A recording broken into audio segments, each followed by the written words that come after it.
So there you were, opening day of your beloved Yankees. Oh, excuse me, I'm sorry, I meant the Tigers. It's my house, you know. It's a beautiful, warm spring day. By some miracle, they decided that all the hot dogs served at Comerica Park would be kosher. And you're so excited to get back to baseball on all the traditions that come with it. The teams come out from their locker rooms and take the field to warm up. And the umpire calls, "Play ball!" The home team takes the field while the visiting team gets ready to bat, and a murmur begins to spread through the crowd. And it grows louder and louder. What about the national anthem? Excuse me, you can't have a baseball game without the singing of the national anthem. It's against the halakha. The head umpire can't call play ball until the singer has completed the words, "the home of the brave." What happened? It's like law, right? Well, it's common knowledge that the words of the Star-Spangled Banner was written by Francis Scott Key in 1814 after witnessing the bombardment of Fort McHenry by the British ships of the Royal Navy in the Baltimore Harbor in 1812. The words were set to music of a well-known British song and grew in popularity over the next 100 years. In 1899, the Navy adopted the song officially as the official song of the Navy. And in 1916, Woodrow Wilson ordered that it should be played at all military and formal state events. But it still wasn't the national anthem. All right, Hector, when's the first time it was played at a baseball game? I do not know. He doesn't know. That's like, if Alan Levinson were here, he would know, I'm sure, you know. Jack? Anybody else? The song made the headway during the 1918 World Series when the Chicago Cubs faced against the Boston Red Sox. But it wasn't before the game. Rather, the Star-Spangled Banner was played during the seventh inning stretch. As the song began, Red Sox infielder Fred Thomas, who was in the Navy and had been granted furlough to play in the World Series, immediately turned toward the American flag and gave a military salute, according to the Chicago Tribune. Other players turned to the flag with their hands over their hearts, and the already standing crowd began to sing. At the song's conclusion, the previously quiet fans erupted into thunderous applause. At the time, the New York Times reported that it, quote, marked the highest point of the day's enthusiasm, and people even forgot about the game. The song would be played at each of the series' remaining games to increasingly rapturous response, and patriotism played a part right from the start as the Red Sox gave free tickets to wounded veterans and honored them during the playing of the Star-Spangled Banner before the start of decisive Game 6. And the ritual of the Star-Spangled Banner at baseball games was born. Rituals are essential to who we are as human beings, how we function day to day, week to week, throughout the year, and the span of our lives. Rituals not only mark time, they actually create time by building meaning into how we understand the passing of time, and they help us make sense of that which is beyond our comprehension. In his book, Ritual, How Seemingly Senseless Acts Make Life Worth Living, Demetrius Zagalatas explains how rituals are one of the biggest puzzles of human behavior. We tend to think about ourselves as very rational beings, and yet so much of what we consider meaningful sits in actions that are compulsively repeated and have no obvious outcome.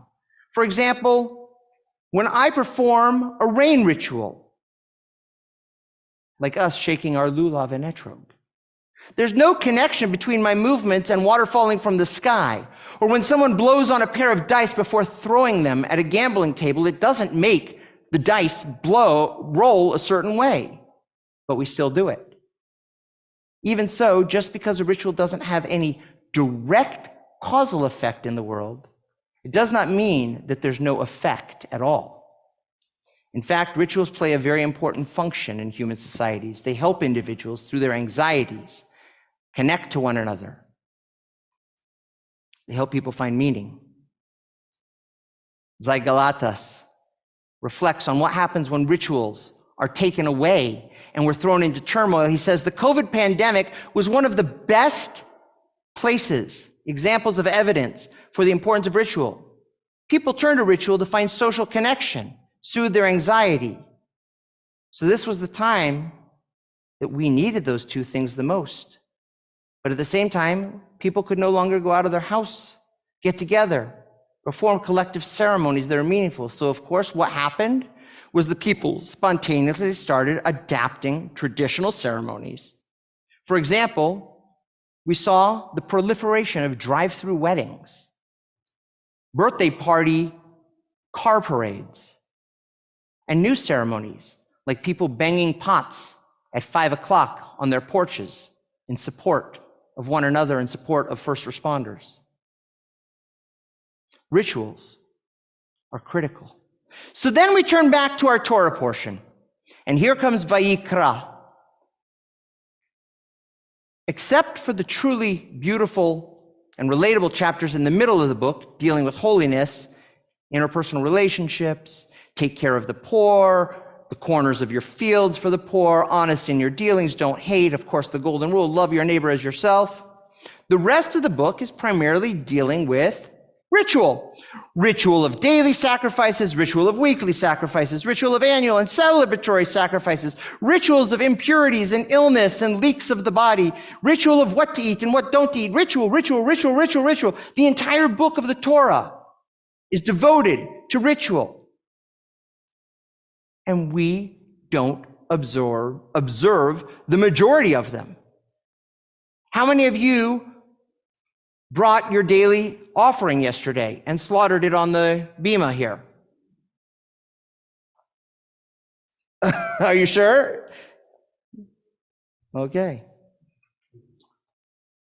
Well, some of us include prayers for return of the days of the sacrificial ritual. The majority of us, I'm guessing, probably don't include that desire in their prayers. Anybody want sacrifice? What?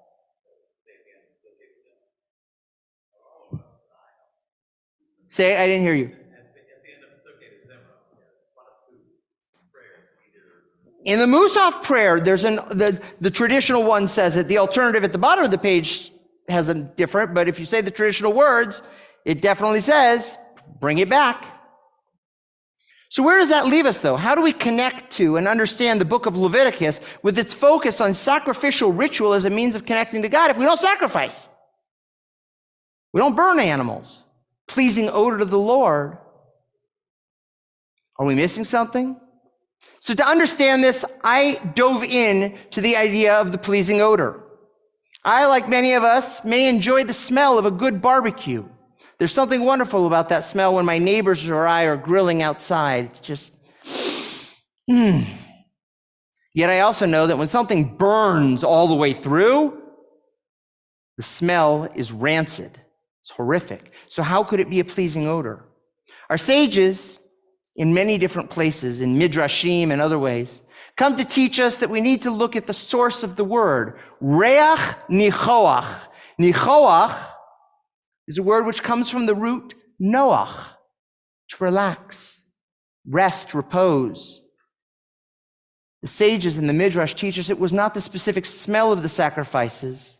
Rather, it was what the sacrifices stood for, what the ritual meant. The sacrifices were a sign that people were coming together to acknowledge God's presence in their lives. The rituals were there to bring community together, to recognize the changing seasons, to recognize the milestones in one's life, the need to express gratitude as opposed to taking things for granted. Rashi tells us that God was simply happy with the people's dedication to and welcoming of God into their lives and community. Without ritual, we don't have that. The ritual of sacrifice was the way the Israelites understood it because they lived in a world where that's what everybody else was doing. But we must hold on to ritual, because without ritual, without sacrifice, giving something of ourselves, we wouldn't have the opportunity and the mandate to gather and to celebrate and give thanks as we do today. And we will do again and again as our people move towards one of the most celebrated and observed rituals in the Jewish people around the world. Matter of fact, it is the single most celebrated ritual, the holiday of freedom. The holiday where ritual reigns supreme, and we will gather around our Seder tables very soon.